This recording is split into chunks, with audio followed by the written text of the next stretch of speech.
शेंग आपली घरचीच आहे, तर त्यामुळे बघू शकता तुम्ही गावरान वालाची शेंग तुम्हाला माहीतच असेल, ती लांब असते. तर मी अशा शेंगा निसून घेतल्या आता, बाकीच्या राहिल्या आता. हे बघू शकता अशी लांबलचक शेंग असते गावरान. आणि झाड म्हणायचं तर त्याचा वेल असतो आणि तो वेल गुलाबी रंगाचे फुलं येतात त्याला. तर आपण आता फायनली मी हे वाल बघू शकता निसून चांगला मस्त पाण्यात थोडा वेळ भिजवत ठेवला आहे, म्हणजे धुवून काढायचं आणि आपल्याला भाजी बनवायची. तेल गरम करायला ठेवलं आहे, तर त्याच्यामध्ये मी जिरे टाकून घेते, त्यानंतर मोहरी,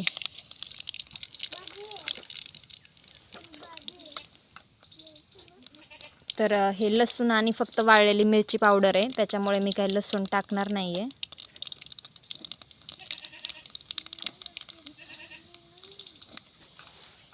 त्यानंतर हळद टाकू आपण याच्यामध्ये.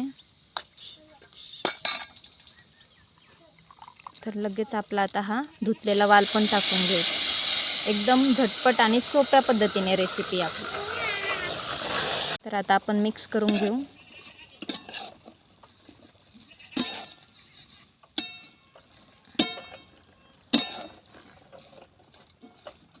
तर भाजी शिजायला आपल्याला पाणी नाही टाकायचं, तर कारण आता हे धुवून मी डायरेक्टली पाण्यातून काढूनच याच्यामध्ये टाकल्यात, त्यामुळे शेंगाचं काही पाणी निथळलेलं नव्हतं. तो ऑलरेडी कामापुरतं पाणी आपलं त्याच्यात गेलं आहे आता. आणि शेंगा ही कवळ्या असतात, त्यामुळे गरजच नसते की म्हणजे ते फक्त तेलामध्येही फ्राय होतात. चवीप्रमाणे आपण आता याच्यामध्ये मीठ पण टाकून घेऊया.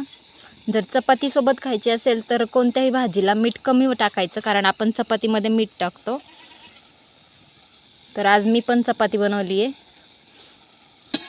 त्यामुळं मीठ थोडं कमीच टाकते. ती भाजी बनवताना भाजलेले शेंगदाण्याचा कूट घ्यायचा, त्यामुळे भाजी चवदार लागते. तर मी आता शेंगदाण्याचा कूट पण टाकून घेते.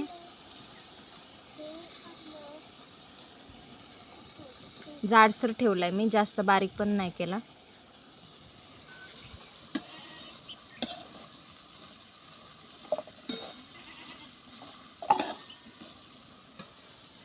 झाकण ठेवून आता आपण भाजी एक 5 मिनिटं चांगली शिजून देऊ, त्यानंतर पुन्हा मिक्स करायची.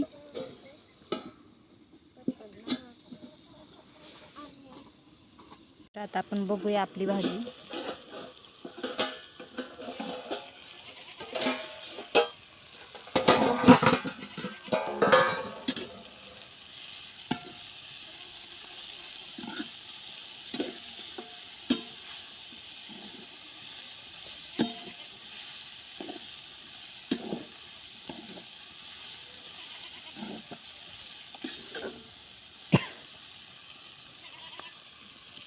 त्यानंतर मी पुन्हा झाकण ठेवते.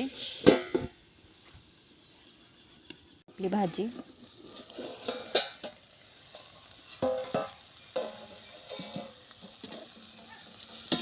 तर भाजी आता आपली तयार आहे. तर कशी वाटली तुम्हाला भाजी नक्की कमेंट करून सांगा. अगदी झटपट आणि कमी साहित्यात होणारी भाजी आहे.